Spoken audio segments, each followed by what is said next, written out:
Hello, everybody. Welcome back to the show. My name is Petree. I'm a columnist for the sports during the Augusta Free Press. And I'm joined once again by my co-host, my tag team partner, the Arn Anderson and my Tully Blanchard, JDO double G. How's it going, brother? Going great, man. Going great.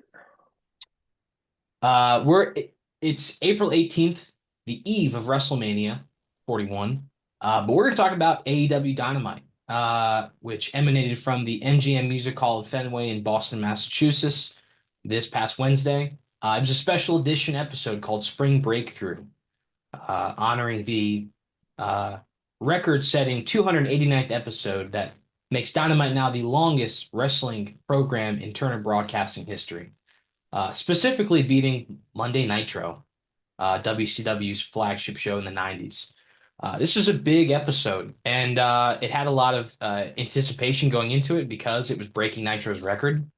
Um, and it delivered in spades. It was a phenomenal episode, so good that we're going to talk about it because I think both of us are really blown away. Jordan, just from the outset, the fact that AEW Dynamite has now lasted longer than Nitro. Growing up as fans, our era were ruthless aggression, going into the PG era as kids. People spoke about Nitro they just revered it. It was such a big deal. It seemed like something that loomed over the wrestling industry for so long. And Dynamite has surpassed it in terms of total episodes. Uh, what do you think about that? Well, I think it's obviously extremely significant because for so long, WWE has been the be all end all with wrestling. And back then, WCW was, it beat them for I forget the exact number of weeks, 80 some weeks straight. And that was a really significant thing because WWE had such a stranglehold on the wrestling industry. And obviously then WCW went out of business, Vince bought them. And now you went and you had TNA for a while that was maybe that was going to be the competition, maybe that was going to be the alternative, and that didn't work. And then now you have AEW where at first people weren't sure if it was really going to work out, if it was going to last. There were times, in the last probably couple years where people were like, "Man, this is really going downhill." And things have picked back up, and for it to have so officially surpassed it and is now the clear alternative to WWE. It's really, really impressive, and it's been obviously great for the wrestling business from where it was before they started to now. It's been some of the best wrestling that I can remember, seeing in my lifetime from both these companies. Um, there's obviously Eric Bischoff, who has really, in the last 5 years, rose back into prominence because of his podcast, kind of retreading the success of WCW in the 83 weeks that they had the stranglehold over the WWE. And, he's kind of charted the success of that and what went right and what did and why WCW failed. And he's really given himself a platform now to discuss wrestling in a way that he didn't have before. And he's very vocal about his dislike of AEW, about how he doesn't think the product is good, how he thinks it's destined to die, about how they've made all the mistakes that WCW made and more. And the name Spring Breakthrough, obviously a dig at WCW, at Spring Stampede, and at Eric Bischoff. I mean, it seems very pointed in a way. Tony Khan, obviously not a big fan of Eric Bischoff. Um, Yeah. I it's mean, obviously, it's not surprising me every time, in the few times that I've actually watched clips of like Bischoff's podcasts, he's just been taking digs at AEW. And there are some things that are warranted criticism, and other things are just like you don't like them and you're just trying to take shots at them. So I don't blame Tony Khan for taking a dig at him with the name and everything like that because he beat your show. You got to deal with that. I just all Eric Bischoff talks about is how Turner Broadcasting and Warner Brothers, I guess back then it was Time Warner, yeah, Time Warner didn't want wrestling on their television programs, about how they wanted WCW to die. It was Ted Turner keeping it around. Just find it so funny that Warner Brothers Discovery has such a great relationship with AEW, gave them this great TV deal, this very lucrative deal. seems to want more wrestling on their programming. We've had now three different shows on Turner Broadcasting, four, I guess, if you count AEW All Access, and now it's featured on Max. It's ironic to me, but good for AEW. Take a victory lap. Yeah. Uh, this episode, I want to get into the content because we watched the episode together, as we often do. And at the end of the show, Jordan told me that this is the best episode of Dynamite he's ever watched. And you began watching Dynamite in mid to late 2022. Is that right? Yeah, I kind of miss like I think what people considered kind of like the golden era, like I guess what 2021, Yeah. around that time when like the attendance was insane and and everything else was really good with it. And yes, like so I kind of got into it when they were kind of on a downturn.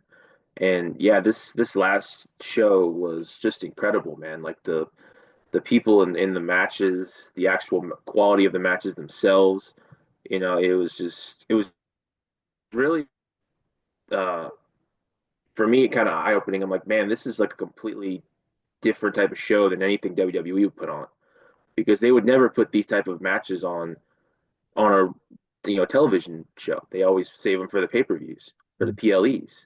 So I think that's something that's really helped AW a lot is that when you have these shows, you're going to have the best competitors, the top competitors wrestling on the shows, not just talking. And I think that's what's really helped AW kind of, bring things back up and bring some more interest. Yeah, I think there's often been criticism lodged at AEW about matchmaking, about having dream matches for the sake of having matches. And this episode had great matches, had I would consider dream matches, but they were in the confines of the stories they're trying to tell, which is what this is all about. That's what wrestling is all about, is telling a story. And I think the part that's lost on a lot of fans now is doing it in the ring. You know what I mean? It's something New Japan has excelled at for the last 10 to 15 years, is that yeah, you can tell a story on the microphone. You can cut promos, have exposition, but in the ring, you can tell great stories if you're really good at wrestling. And they call themselves the company where the best wrestle. And I don't know how much I agree with that exactly. I think that's maybe a little braggadocious, but they do have a lot of great wrestlers. Yeah. Um, and over the last 2 months, they have done a great job of focusing on those great wrestlers, on tightening the core people that we're watching every week, whose stories matter, um, and pushing them forward. At least on Dynamite, and Collision's been great too, but we're not really going to talk about that today. Um, this show began with the first match in the women's Owen Hart Foundation tournament semifinals between Mercedes Moné and Athena. Athena has not been on AEW for a long time in a meaningful way. She's been on Ring of Honor, where she's the Ring of Honor Women's World Champion. She's been that champion there for over 860 days now, which is staggering. She's the longest champion in Ring of Honor history, regardless of title. Um, and she's facing the TBS champion, Mercedes Moné. Now, this is a non-title match because it is in the Owen Hart Cup tournament. Um, Dude, for a women's match, this was phenomenal, let alone for the fact that it was on TV. It was 21 minutes. These two tore the house down. What did you think about this match, Jordan? I thought it was great. This is obviously a match that a lot of people are anticipating is going to be at All In Texas because of obviously Athena being from Texas. Um, and so to have this match on Dynamite, I was a little skeptical. Wasn't sure how it was going to go because I'm kind of like, are you really just kind of putting this match out there on a TV on AEW Dynamite? But it was great, and these two really just they went at it. I mean, it was tough, it was hard hitting, and at the end of it, it makes me want to see them wrestle again. So I think it definitely went about as good as you could have hoped. And for Athena, I think it was great to really not reintroduce her to the AEW audience, but just give her a refresher that hey, she is really good, and that her and Mercedes, if they were given an opportunity to wrestle on a pay-per-view, would I think you'd be even better than this one. So it was definitely great. As a quick aside, the crowd at this show was amazing. The house looked great. It was just kind of an unorthodox venue for wrestling, but it looked amazing with the crowd, elevated in the air. Yeah, Some notable attendees: Christoph Porzingis, John yeah, Cena Sr. So, I mean, a yeah, fun crowd. Obviously, yeah, Mercedes yeah. Moné from Boston. Mhm. Um, and Athena came in, sort of as the babyface in this contest. They were both getting cheers. Magical moment before they lock up. The fans are cheering for them. It was great. Yeah, Because this is a dream match. They've never had a yeah, singles match together. yeah, yeah. And then also too, you look at kind of the history of women's wrestling with AEW, and it's kind of been hit or miss. Like you've had women's matches where the crowd just really hasn't really reacted at all. They don't really. There's been times where it really didn't seem like they cared. But this match, I mean, they were hot from the moment the bell rang. They started going crazy, and yeah, it was just. I think it was a testament to how well respected these two are, and how good how good at this that they are. They're arguably the two best in the world, and that's not hyperbole. I mean, there's a strong argument to be made there. And this match wasn't perfect. There were some strange sequences. I think I don't want to call them botches necessarily, but I think that's a strong term. But it was a little shaky at times. So I'm not going to say it was perfect, but this was a fantastic match. I gave it 4 stars out of 5 in my review, which on our scale, that means it's great. It's a great match. And on television, those kind of matches are seldom seen. We're not, privy to that kind of stuff on TV often. Yeah, like I said before, like you would never see this on a WWE show. You wouldn't see it. They don't do these type of matches there. So to have a match like this, where it feels like this would fit on a pay-per-view, to have it on free television was great, and I think it only helps these two obviously locking up for the first time. Uh, you know, you can get a little familiarity with each other, and then when you go back for whether it's the second or the third match that's at All In, um, it'll be even better. So yeah, I thought it was a great way to open the show. I gave it 4 and a quarter to correct myself. Yeah, this is fantastic. Great way to open the show, like you said, especially in Boston. Mercedes Money is a home crowd. Next was a backstage segment between Hangman Adam Page and the Young Bucks with Kazuchika Okada. The Young Bucks still trying to court Hangman's favor and also to join the Death Riders essentially and become this super group, if you will. Hangman had no interest in it, was very confused by the whole thing. Okada called him a bitch afterwards, which par for the course for the Rainmaker now. Which segued into the next match, Hangman Adam Page in his quarterfinal match of the Men's Owen Hart Foundation tournament against a wild card opponent. We didn't know who it was, and it turned out to be the debut of Josh Alexander. Jordan, have I don't think you've ever watched. I don't think you've watched much of Josh Alexander. So, what were your impressions of the Walking Weapon? Uh, I again thought this was great. I thought he was great. He looked great. Him and Hangman had a really good match. It wasn't you know going crazy or anything like that. It was a good, solid match that kind of leaves you wanting more from these two.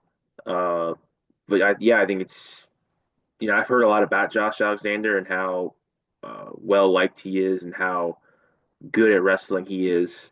Um, and yeah, watching this match, having his first match be against Hangman, I thought was great. And even though he lost, which typically you don't want to do when there's somebody's debuting, but I thought the way this happened was great. It was a great match. He really showcased his abilities. And then, you know, the way he won, he didn't get beat clean. So I think it definitely doesn't hurt him. It definitely makes him look good. And I think he's got a really bright future in AEW. Yeah, Hangman has only been defeated by a select few people in singles competition. It's an esteemed list of guys like Swerve Strickland, John Moxley, Bryan Danielson, CM Punk, Kenny Omega, a younger Chris Jericho. It's a very, very strong list. So there's no shame in losing to Hangman Adam Page, who only won with an inside cradle. It wasn't, like you said, it wasn't an emphatic victory. It wasn't decisive. Excalibur, I think, poignantly said that Hangman pulled this out of the jaws of defeat. So, it was a very close match, very good ending. Afterwards, Kyle Fletcher came down to the ring to approach Hangman, who he will face in the semifinals of the tournament, which will be a banger. That'll be a great match. Don Callis accompanying him, Hangman and Kyle Fletcher started teeing off on each other, and then Don Callis said something that coerced Josh Alexander to help Kyle Fletcher. Do you think Josh Alexander is going to join the Don Callis family? I mean, it certainly seems that way. Um, if not, then I don't really know why he would help him, unless they're trying to do a whole other like he owns his contract or something, like they did with Mark Davis. So other than that, yeah, I don't think it. I think that's probably what they're going for. And I mean, you add Josh Alexander to the Don Callis family, who already has Kyle Fletcher, Takeshita, you know, just top tier talent, man, and that's going to be a really crazy group if that's what they're going for. Yeah, Alexander would definitely round out that group as another strong competitor. On one hand, I love Josh Alexander. On the other hand, I think AEW has really excelled over the last 2 months by condensing this roster in terms of who they're using actively. And they've just added Mike Bailey. Um, I don't know how much room for growth this roster has at this point, especially if you're trying to make women's wrestling more prevalent in the programming, which I think is at this point necessary. But we'll see. I don't want to count them out because I mean, to say they've been riding a tidal wave of momentum is an understatement. The product is white hot, and I think he's going to fit in like butter, probably. I hope at least. Um, After this, we had the Hurt Syndicate versus the Gates of Agony. This was the Hurt Syndicate's fourth successful title defense. The record is nine, set by both Hangman and Kenny Omega, and then again by the Young Bucks. Um, this was not a very competitive match. The Gates of Agony are the most physically imposing team that they faced thus far, but the Hurt Syndicate still made quick work of them. Um, Everyone knows you're a big Hurt Syndicate fan. I'm a big Hurt Syndicate fan. We love this team. They have the aura of the Road Warriors or Demolition. They're just smashing machines. Do you think they're going to break that tag team title defense record? Yeah, I think so. I don't. I don't right now see a team that can dethrone them or is in a position to dethrone them. So I think they're in for a long tag team title reign. And like I said on a previous episode, the only reason I would take the titles off these guys is if you're planning on having them go after bigger titles, Hmm. like having Bobby go after the world title, Shelton go after the TNT title, which he teased at Holiday Bash, that the show we went to. Um, so unless that's what you're planning on doing, I wouldn't take titles off these guys for quite a while. Yeah, I mean, one, they look great as a tag team. Two, it's an easy place to slot these two guys in, where they're not totally disrupting your singles division. And three, I think the tag team division needs these guys. I think they need dominant champions to realign this division in the right way because right now it's suffering a lot. I think FTR is destined to do their own thing for a little while, sort of uh, not necessarily compete as a tag team in a way that leads towards championship gold. The Young Bucks don't seem interested in challenging for the titles right now. So I think it's a great time to bring some tag teams in and kind of rebuild this division. For a while I thought that maybe it'd be cool if the Von Erichs beat them in Dallas at All In, but I don't know that they're going to be healthy in time for that to happen. Yeah. At least that you can start building towards that moment. But we'll see. After the match, MJF interrupted their celebration to continue courting the Hurt Syndicate. This was a very Attitude Era-esque segment. Yeah. Um, MJF, by courting, I mean really bribing them. He hired a array of escorts, for lack of a better term, Yeah. to uh, convince Shelton Benjamin specifically to give him a thumbs up. Yeah. And then he even took the watch off his wrist and gave it to Shelton. Dude, we were laughing our asses off. I mean, This what were was your thoughts? this was great, man. Like the reactions from MVP Shelton Benjamin and Bobby Lashley just made this segment so great. Like you have the genuine shock when they first come out there, and then Shelton and MVP are like wide-eyed, and Bobby's like rolling his eyes, like, "Come on, man." Um, and they all were great. Um, and I forever commend Bobby for during these segments, man. He is like stone faced for the majority of the time. Um, because last week, Shelton was obviously cracking up, like you could clearly see it. He was trying not to laugh.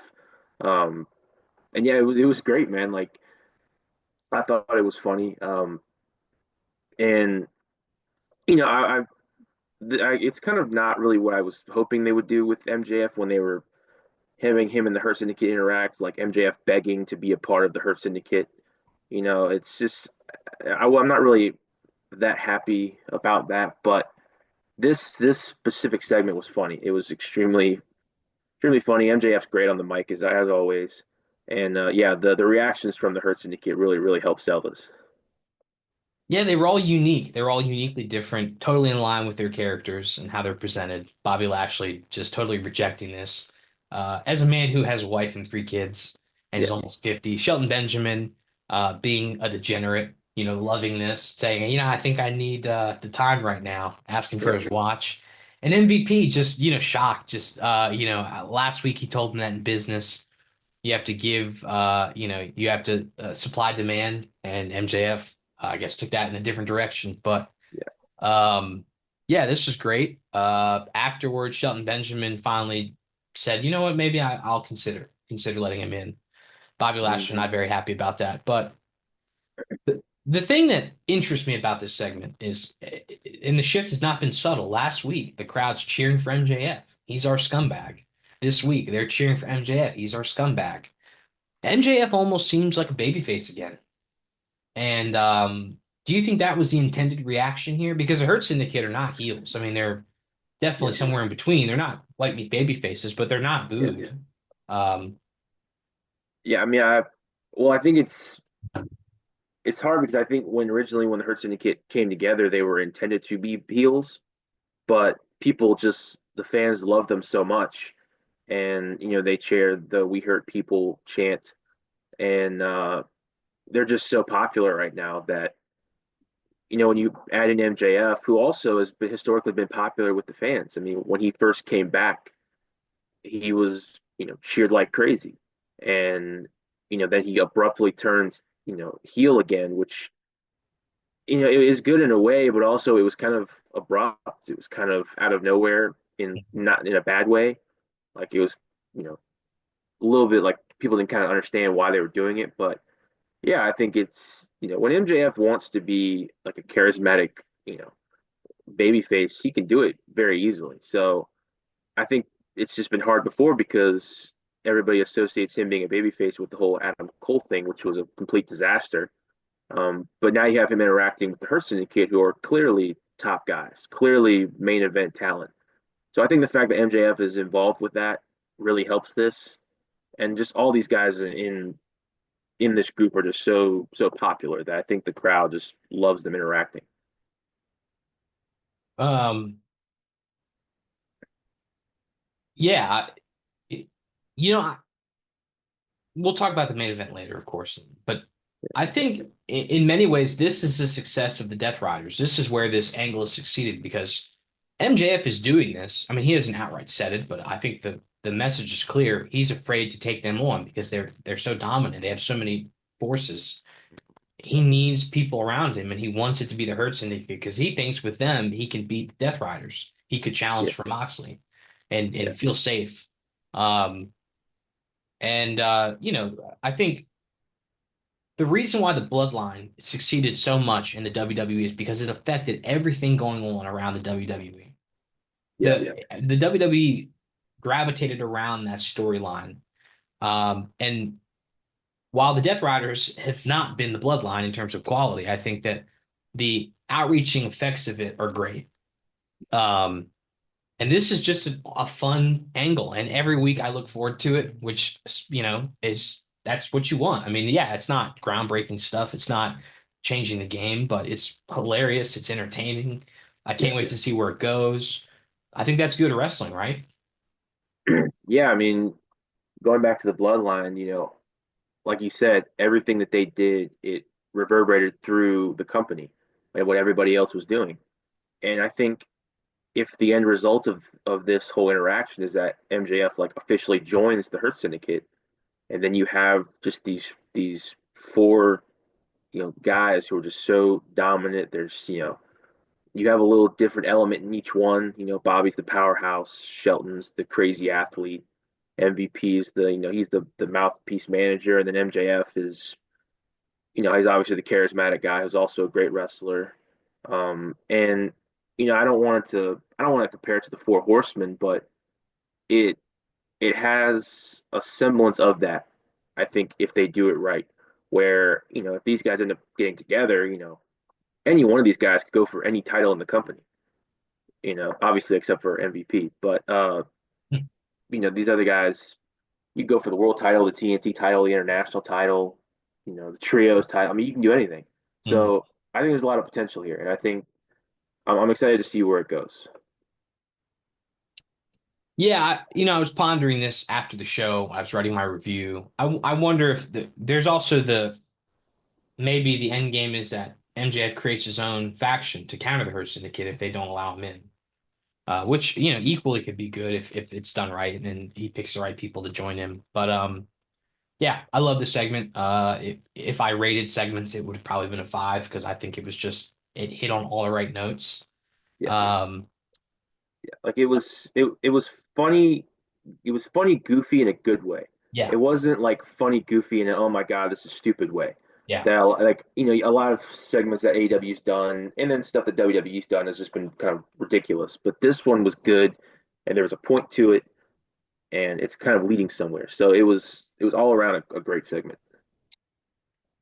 Last thing I want to say about this from on my end is that I'm happy to see MJF slide back into that role he had when he was with Adam Cole because I think that's where he flourishes. I think that character developed in the right way. He was as big as he'd ever been at that point because he had evolved to there. And like you said, that heel turn while it was great and it was well done and turning, betraying Daniel Garcia was awesome. It was abrupt and it was a clear departure from what he had done that succeeded so well. So I like seeing him back in this role where he's kind of begrudgingly beloved and likes it because he is a narcissist. But then again, baby faces and heels in today's age, they shouldn't be fixated on one side of the spectrum. It should be sliding.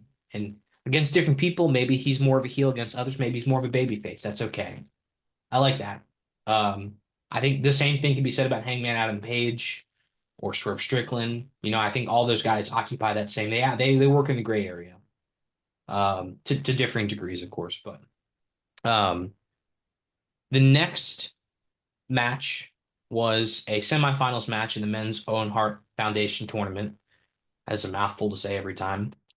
But it was Will Ospreay versus Konosuke Takeshita in a rematch of last year's pay-per-view match at Revolution. These two are arguably the two best in-ring performers in the world. Safe to say. Um, yeah, they're two of the best. Yeah, Two for of the sure. best. Definitely two of the best. I would, not to two of the 10 or 15 best in the world, I think. Yeah. Um, I'll let you go first because I think maybe your expectations were a little bit more tempered than mine. Well, no, I mean, I like the match a lot. Obviously I like Ospreay. I like Takeshita. Um, I think that some of these matches where these guys, there's so many things that they do. Like they throw every single thing they have at one another and kick out of all of it. And I don't know. I'm not really a big fan of that. I know a lot. They're not the only ones who do that. There's a lot of people who do that. Um, but I don't know. Certain times doesn't bother me. Certain matches I'm watching it and it's kind of it gets ridiculous to a point. Um, but this was a great match. These two are obviously said two of the best wrestlers in the world. and anytime they face off against one another, it's going to be a great match. And this one was no exception. It wasn't my favorite match of all time, um, but it was a great match. Um, I in light of the Kevin Knight match, which I think Ospreay let him kick out way too many moves. I mean, I understand you're trying to build Kevin Knight, but Ospreay's arguably the best wrestler in the world. I think in light of that, I agree with you. Against a guy like Takeshita, I don't mind them both kicking out of each other's because it's not like they were like we said when we were watching the match. It's going to come down to Raging Fire versus either the Tiger Driver or the Stormbreaker, and it ended up being the Stormbreaker. Takeshita, they each kicked out of not finishing moves, maybe against lesser opponents that have been finishing moves, but you know what I mean. I don't like how Ospreay uses the Styles Clash like all the time. I wish okay, like if you're going to use that, use it sparingly, use it as a finishing move because this is a guy that a lot of people want to pay homage to. Um, and we both love AJ Styles, so Yeah, please yeah, use if you're going to use this move, fucking use it right. You know what I mean? yeah, But yeah. um, I I gotta say, man, I gave this match 4.5 stars, which I've never done on a TV match since I've been rating the matches. And I think this is, I mean, this is probably one of the 10 best matches in Dynamite history, which is saying a lot because there's been a lot of great matches so far. But I think this is right up there with Hangman versus Danielson in that 60-minute match, right up there with MJF and Ospreay in their hour-long match. I think, I don't want to say it's like Bryan Danielson and Kenny Omega at Grand Slam, but this is a really great match in my opinion. Um, it amazes me that we see this kind of stuff on television because growing up as WWE fans, you didn't see this kind of stuff on television. I mean, you could probably count on one hand the amount of times in our lifetime you saw a match that had this much action in it, that was this wide open, like a pay-per-view match is. I mean, this was a pay-per-view match on free television. Yeah, it reminds me of when you had, I believe it was the Raw after WrestleMania 23, when John Cena faced Shawn Michaels again after their match at Mania in the main event, and that was still to this day is considered, I think either the greatest or one of the greatest Raw matches of all time because it was. I mean, they went at it like even better than their match the previous night at WrestleMania. So that was kind of what I would compare it to as like just a classic matchup between two main event talent. And yeah, obviously, and like I said, it wasn't my favorite some of the things they did, but overall it was great. We talked last year at the end of the year about how great of a year Will Ospreay had in 2024. I mean, all the 5-star matches. Yeah, But this year he's delivered the cage match with Kyle Fletcher, this match on television, that tag match at Grand Slam with Kenny Omega versus Don Callis family. And it looks like, well, he is. He's going to the finals of the Owen. He's either going to face Kyle Fletcher or Hangman Adam Page, double or nothing. And if he wins that, he's going all in to face a world champion. He's on the poster for Grand Slam in Mexico, which will be in Arena Mexico. He's on the poster for Forbidden Door as the marquee attraction. Um, is there a chance Will Ospreay has an even better year in 2025 than he did last year? I think if he wins the world title, then yeah. I mean, we obviously know at this point he's one of the best, if not the best wrestler in the world. And I think if he starts adding some titles to his resume in AEW, then yeah, I think that's the next step for him to really elevate himself is to, win the world title, have a long title reign, because obviously he wrestles like every week. So, him being the champion and, probably being a little more selective about who he wrestles, but still having great matches as the champion, I think would only add to, the legacy of Will Ospreay. They've done such a great job over the last few months of highlighting who are the real title contenders, who are the guys that really want this title. And it's Hangman, it's Swerve Strickland, it's MJF, it's Jay White. All are guys, other than Hangman, who will I think, be facing Will Ospreay Double or Nothing are people that Ospreay has history with. Um, and and I mean Takeshita, you can throw him in there. Kyle Fletcher, you can throw him in there. He has the potential to have a really great title reign and face a lot of great opponents and have a lot of great matches. Um, I think at Revolution, you and I both left that show agreeing that how can you not have this guy hold your world title? Every show he's on, he has the best match. I mean, very rarely he does not. And if he doesn't, it's because it's not a very long match or it's not against a very good opponent, right? You give him any kind of time and it's some opponent of relative quality, he's going to steal the show. How's that guy not your world champion? And this, I mean, not only was this match phenomenal, I mean, a match of the year candidate that was on free television, but you also had the Mercedes Mone and the Athena match on the same show, which was another match that's like you don't see that kind of match often on TV. Which just speaks to how great this episode was. Um, After that semifinals match, we had the main event, which was the Opps facing the Death Riders for the AEW World Trios Championship. Now, this is a caveat, I suppose, is that Pac, who was a part of the Trios champions, he was one of the third of the champion. Um, it looks like broke his ankle last week against Swerve Strickland, so he's out for a long time. Later in the show, in a tag match, Hook got a concussion, apparently, and he's going to be on the shelf for a little while. So John Moxley's filling in, or was filling in as the Death Riders' third champion, um, which seemingly makes that team better. And then the Opps were billed to be facing them with just Katsuyori Shibata and Samoa Joe in a handicap match. And after they made their introduction, they revealed that they do have another partner, and it's Powerhouse Hobbs, who has been feuding with the Death Riders for some time now. Obviously, he faced Moxley for the title a couple months ago.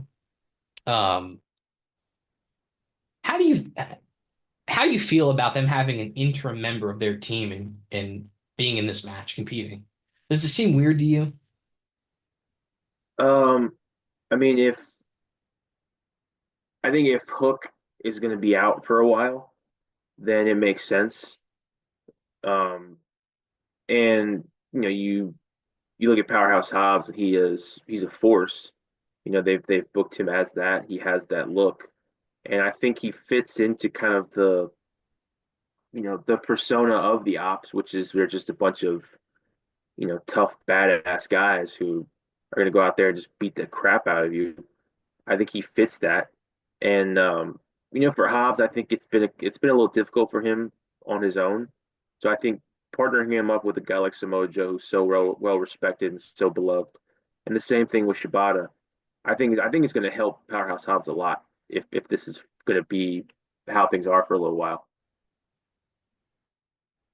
Yeah, if Hook's going to be out for a while, I think this is a good third man. I feel bad for Hook, not only because he is concussed, but Yeah. because this group is kind of in service of him in his development.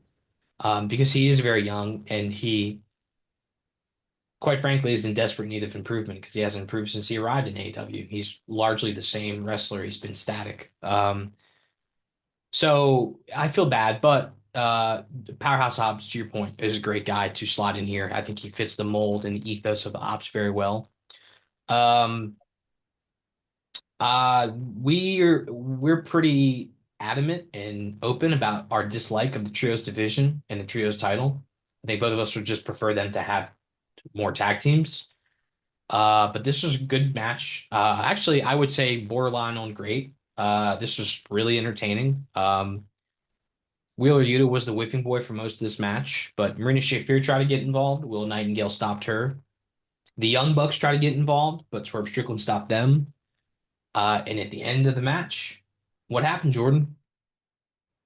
In the match, the Ops were triumphant and finally beating the Death Riders, winning the AW Trios Championships, and really a big time blow to the Death Riders in what hopefully will be a trend in which the Death Riders fall apart and crumble as they should because the whole thing has sucked. Um, so yeah, just a great win for Joe and Shibata, including Samoa Joe choking out the current reigning AEW World Champion, which I don't know if that's going to lead anywhere or what, but you know, Moxley's whole thing has been he's a badass. He's choked people out and to win matches, and then Samoa Joe goes out there and chokes him out. Mhm. So you and I are both pretty surprised by that, based on the fact that they could have had either Claudio or Wheeler Yuta lose, but they had the world champion get choked out in the middle of the ring by Samoa Joe, who is a former AEW world champion. So I don't think that's going to lead anywhere to like a world title match for Joe. Maybe it does. I would hope it would, but yeah, it was a crazy ending. Yeah, usually with the trios match, you're gonna pin the weakest link, or maybe even a Claudio Castagnoli, but he cinched in that coquina clutch on the world champion, and he did not put up the fight. The match was over. Um, After the show, or after the match, I should say, Will Ospreay comes out, leading the AEW locker room out to the ring to celebrate them finally scoring a victory over the Death Riders. Finally, they've beaten the Death Riders in a way. Of course, the champion still has the title locked in a briefcase. But Samoa Joe after this just looked like Godzilla. I mean, did he just was jaw jacking the Death Riders, pounding his chest, everyone celebrating. I mean, what in so many ways, this was a victory lap moment for AEW. Not only obviously in storyline have you beaten the Death Riders for the trios titles, ceded some control back from them, but 289th episode, longest running program in Turner broadcasting history. This was a great moment, a great way to end the show. I mean, it had that spirit of AEW that I think we've missed over the last year and a half. Is that fair to say? Oh yeah, I mean, you kind of look at the perception of AEW a year ago, 2 years ago, and it was grim. I mean, there were questions if they were even going to get a TV deal, and throughout all of that, they stayed the course, they kept going, they kept improving their roster, and you look at their roster now, just the abundance of talent in the men's and women's division, and it things are looking really good for them, really bright. They have their TV deal. They're doing these smaller venues, which look incredible. The crowds have been great, and they're on a real upswing. Yeah, I totally agree with all the points you made. I think a year ago, a year and a half ago, things did look a little grim. I think, really after All In 2023, I think things were going down, and I think I think the last few months have really helped them trend in the right direction, recalibrate, um, and this was a kind of a culmination of all of that in a way. Although I think that that'll really come at All In, but this was a great, like I said, a victory lap for AEW. You and I are big Samoa Joe fans, so let's not. I mean, let's be honest. This is awesome. This is Yeah. great. Seeing him get a win that he desperately needed, as a former champion, pinning the current champion. I guess there are either two ways this could go. Maybe both even. I mean, you could have Anarchy in the Arena, Double or Nothing. You could do Death Riders versus the Opps, or Death Riders versus Team AEW, or you could do Moxley versus Joe. And while I don't think Joe's going to beat him for that title necessarily. I think it'd be great. I mean, how many more main events of Joe are we going to get? You know what I mean? I think that would be really fun. Um, you know what? For the first time in a long time, I'm excited for these trios championships because the ops are so much fun to watch. We both love Joe. We both love Katsuyori Shibata. I'm really kind of ambivalent towards both Powerhouse Hobbs and Hook. I'm happy to see them in this group with these guys because what a learning tree. I'm sorry, not to, Poor choice of words. yeah, poor choice of words, but what a tree to sit under and learn from these guys. You know what I mean? To have Yeah. that kind of experience and mentorship and to just be able to travel with these guys and talk to them. I mean, that's a huge advantage for who's ever with them. yeah, it it's a great thing. I'm still not thrilled with the trios titles. Um, Still don't like them. They really don't have a division as far as opponents for them to defend them against. Um, because I mean, like think about like Shibata and Samoa Joe versus the Hurt Syndicate for the tag team titles.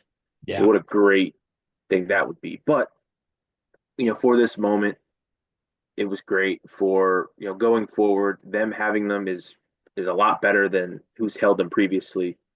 And yeah, I'm excited to see where the Opps goes because obviously the Opps they've put a lot of time into kind of building them up. So yeah, we'll see where things go. I would love for this to end up being a title unification between the tag titles and the trios titles. I don't know if that'll ever happen, but I think now more than ever, you're perfectly suited to do that because I think these guys are on similar footing with the Hurt Syndicate. But um, yeah, I've never given a Dynamite episode more than 4.5 stars because it's kind of hard to envision what a perfect television program looks like or what the maybe one of the best I've ever seen is. Yeah. But I thought a lot about this and just kind of like, could this episode have been better? I don't think it could have. I think this was nearly perfect. I gave this Yeah. episode 5 stars, Jordan. Fair or unfair? I think yeah, I mean I think I think it's fair. I mean, you look at the like I said before, you're not going to get this type of show on a WWE show except for probably the debut of Raw on Netflix. That was, which they kind of built it up as like a PLE type of event. And this was, a regular episode. It was a special edition episode of Dynamite, but it was still an episode of Dynamite. And, you had your biggest names wrestling on the show, great matches, a title change, great segments. I mean, yeah, I mean, I'm sure if you really dissected it, you could find things that it could be better. But overall, just me watching it, I really enjoyed it. So that's how I think you should rate it if you want to rate it 5 stars. Did I enjoy it from start to finish? Yeah, last month I said that Revolution was one of the best pay-per-views, not just in AEW, but just I think of all time. I really loved Revolution a lot. And I'm not saying that because I gave that 4.75. Maybe I should have given it 5 stars. I don't know. But I'm not saying that a 5 star television episode is better than a 4.75 pay-per-view. Yeah. I'd rather watch a great pay-per-view any day. But Mhm. this was great. This was terrific. And I mean, you're talking about the road to Double or Nothing, continuing to build excitement, not just to Double or Nothing, but to All In, because that's where this ultimately leads. This is great. I'm loving the Owen Hart Cup. I think this is the best one yet, bar none. I love the stipulation that the winner gets the title match. I think it's attracted the best wrestlers in AEW for the most part. Um, and next week, we have Jamie Hayter versus Chris Statlander, Hangman versus Kyle Fletcher. We're in store for another great program, and I'm so excited to see where this leads. I think Hangman and Kyle Fletcher is going to be a, barn burner. Um, I guess just to cap off the AEW conversation here, a few things in the news of note. First, let's talk about, I mentioned it briefly that AEW announced one show, and then they announced the location of another. So in June, they're going to do another Grand Slam. It's going to be Grand Slam Mexico, and it's going to be at Arena Mexico, which is the home base essentially of CMLL. It's their most prestigious venue, the Mecca of wrestling in Mexico. Um, they're going to do a joint show with CMLL, which I'm super excited for. I think that'll be really interesting. And then they announced the location of Forbidden Door in London, which is going to be at the O2, which is I obviously Wembley is a stadium, but for an arena, the O2 is really as big as you can get for wrestling. I mean, that's where if WWE goes to London, they go to the O2. So, what do you make of those two announcements?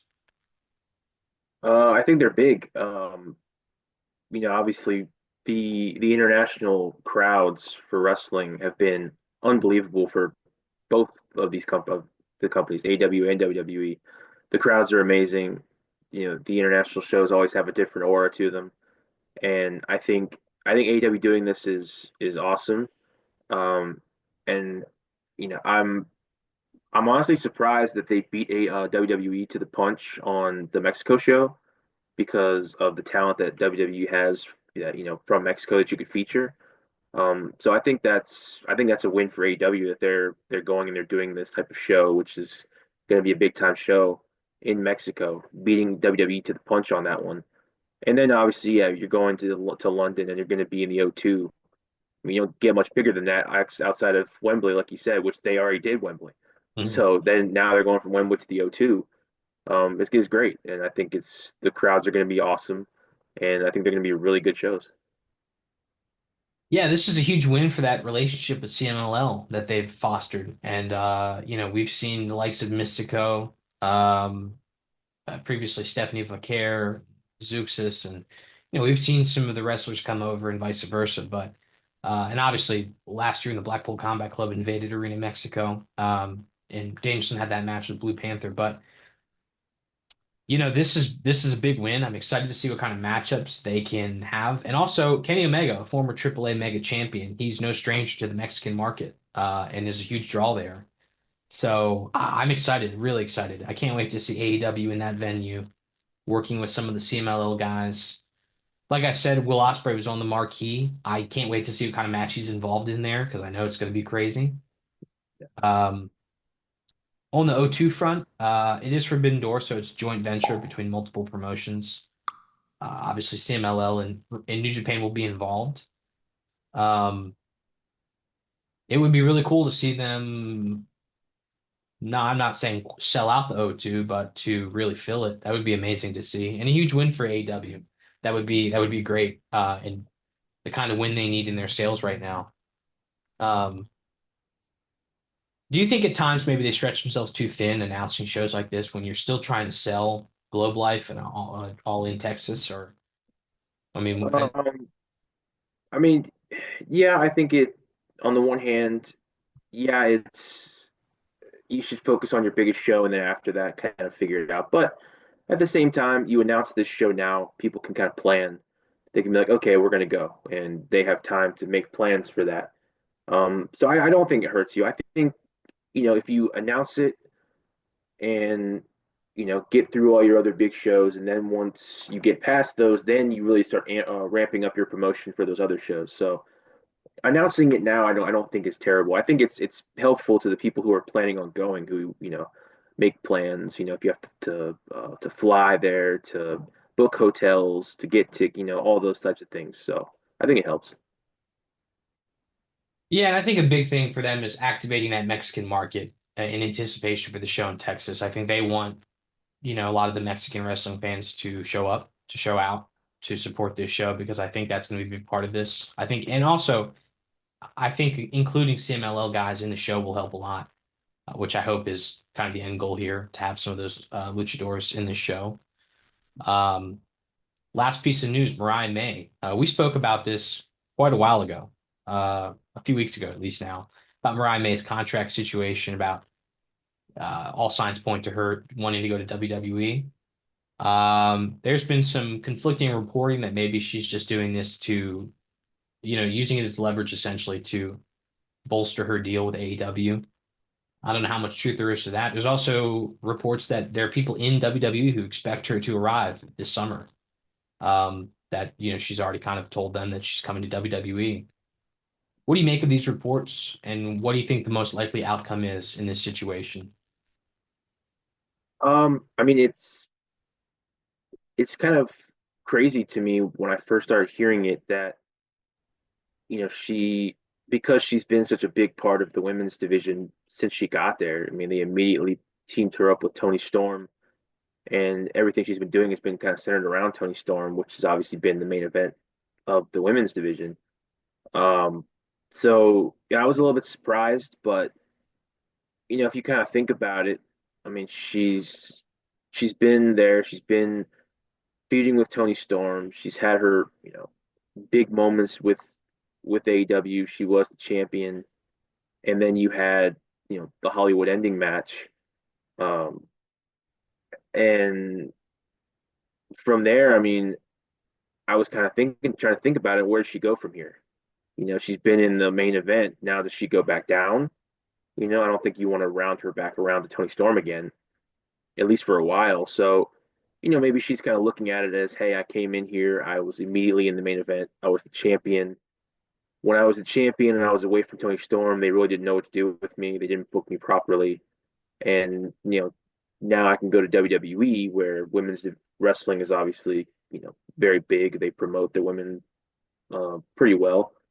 And, that might be what she's looking at. Maybe she always wanted to go to WWE and then AEW was just kind of a stepping stone, if you will, not, and not in a bad way, just as like, hey, I'm going to come here, I can get my name recognition up and then I can move on. So I don't know. It seems like everybody's reporting this that she's gonna leave, and apparently she told them she wasn't gonna resign before Revolution, and they had the Hollywood ending match. So we'll see. I mean, I think she's great. I think she's got everything you want in the look, the wrestling ability, and the promo ability. So I think it would be a great get for WWE and a big loss for AEW.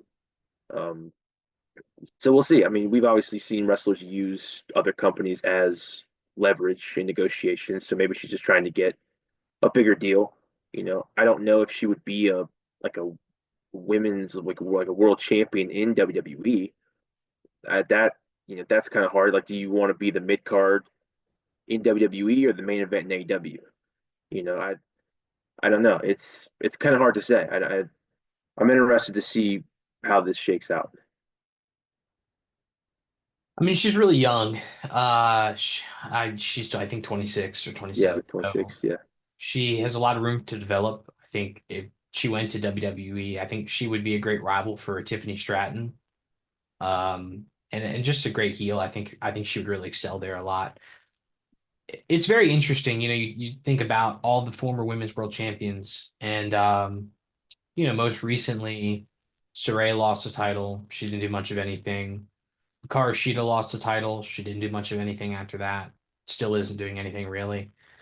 Jamie Hayter got hurt during her title reign. When she lost it, it was under the presumption she was going to be gone for quite a while, and that was the case.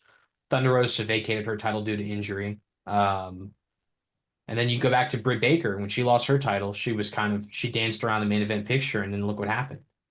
Not a great track record of former champions, how they develop afterwards and continue to stay into the fold. A lot of them just yeah, fall out of favor. yeah. Outside of Tony Storm, obviously. Outside of Tony Storm, who's kind of the perennial champion, the ace of that division. So that's not surprising. She's definitely the exception to the rule. If you go back even further, I mean, you think of Riho and Nyla Rose.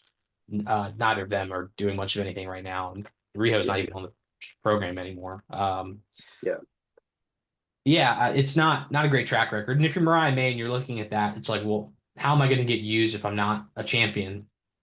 Otherwise, I'm just going to be a punching bag like Chris Statlander and Will Nightingale have essentially become, which goes to back to what I was saying earlier, is that they really need to reinvigorate this division and find a way to present it more often in like a more varied way. Because right now, it's if you're not a champion or you're a challenger, you're not being, you're not on television, and that's not good. no, no, and yeah, and like I said, even when she was champion, away from Tony Storm, she didn't do anything. Yeah. I mean, I can't even remember how many times she defended the title on pay-per-view outside of Tony Storm. It wasn't maybe once. Will Nightingale. Yeah, I think it was like one time, and she really didn't do much of anything after that. So, I think the booking for women's wrestling in AEW has obviously always been spotty. It's been criticized a fair amount of times, and for good reason. So yeah, I think maybe she's looking at that and be like, hey, women's wrestling isn't at the forefront here, and for me, I can go to WWE and maybe I could be in the women's title picture there and it would mean more and the fans would be into it and yeah, I think that definitely could be working its way into her thinking about where do I want to spend going into the prime years of my career in AEW or in WWE. It's tough for the women's wrestling. So yeah, I think we'll see. There's a lot of conflicting reporting about this too, so it's been all over the place, really. I mean, you've had people saying that there's not that much time left, that there is a bunch of time left, that she's definitely going to leave, that she's just using it for leverage. So there's so many different things going around that you really just have to wait and see. Yeah, we're going to continue monitoring this because it is a big, I mean, it should be a big loss for AEW. Should also be a big acquisition for the WWE. So we're going to keep monitoring this and following it and seeing where it goes. But thank you guys for watching. Please like the video, comment if you have any thing to add to our conversation about Dynamite this week. If you have any questions about WrestleMania, anything you'd like us to answer next week on this episode, we would love to do that. Subscribe to the channel if you haven't already. We would appreciate you guys coming back next week to watch us. And Jordan, talk to him, brother. Top dogs out.